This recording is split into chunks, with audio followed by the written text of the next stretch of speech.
Iran and Hezbollah teeter the line between striking Israel and preventing an all-out war. Meanwhile, Israel's new ambassador to the UN urging the West to ramp up pressure on Iran now before it develops stronger nuclear capabilities. Rich Goldberg is a former White House National Security Council advisor, and he joins us now. Rich, first, your thoughts on this situation, and how would you characterize where this conflict is at this moment? Well, Iran is trying to stay in the driver's seat, and unfortunately, we're letting them. They want to stay in between hyper-escalation and de-escalation. They like the idea of Israel being squeezed and the United States being spread thin in the Middle East. Look at this. We have two carrier strike groups now deployed in the Middle East. The Indo-Pacific is vulnerable. Meanwhile, Hamas says no to a ceasefire. Hezbollah continues to rain down rockets and drones on Israel, tried to have a massive strike that Israel was able to preempt, but the strikes continue. In Yemen, the Houthis continue to fire on the Red Sea. We have an oil tanker on fire with two carrier strike groups present, and of course, the nuclear clock. That continues to tick in Iran. So what do they want? They want to avoid the sanctions relief from the United States going away. They want to avoid the UN sanctions coming back. They want to avoid a military strike on their nuclear program. But they don't want to de-escalate. They don't want their terror proxies to stop attacking Israel. They don't want the United States to be calm. They want us to come to them and try to appease them. That's exactly, unfortunately, what the Biden administration is doing right now. What we should be doing is concentrating on all of these malign activities and saying enough.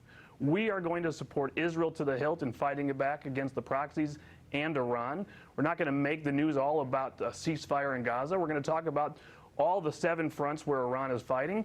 And we're going to tell the Ayatollah, we're coming for your nuclear program if you don't completely dismantle it. Yeah, very interesting, all of that. Meanwhile, Danny Danon, the Israeli ambassador to the UN, he gave an interview to Fox Digital, and he emphasized not waiting. Listen. We saw on April 14th, when they sent hundreds of projectiles into Israel, their intentions. Imagine they had nuclear capabilities. We will not wait for that day. We will not allow them to achieve nuclear capabilities. We will not wait for that day. We will not allow them to achieve nuclear capabilities. To your point about timing and how the West should proceed here to prevent this from getting bigger.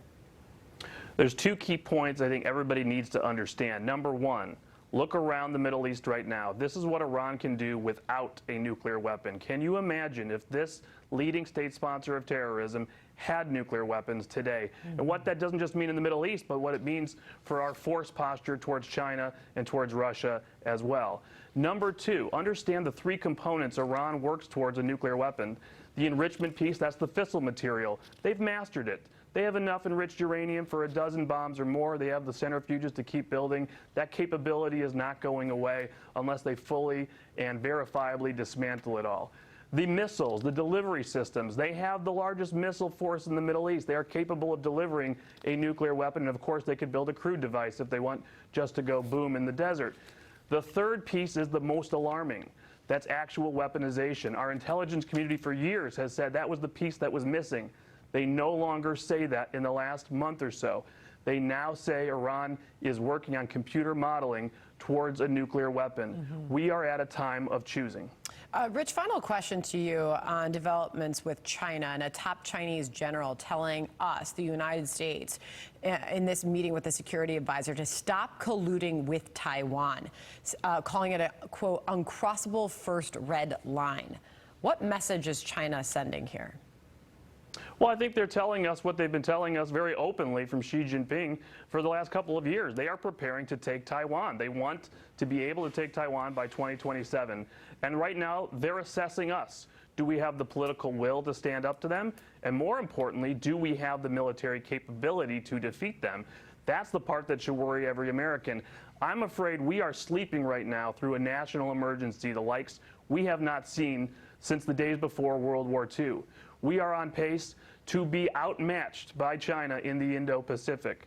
They can build 200 times the capacity of ships compared to the U.S. Navy. We are not going to be able to win a multi-front war in the next few years. We have got to increase our defense budget and expand the defense industrial base. We're spending about 3% of our GDP right now. We got to be spending 5% of our GDP. This is a national emergency. That's a big warning, Rich. Thank you very much for joining us.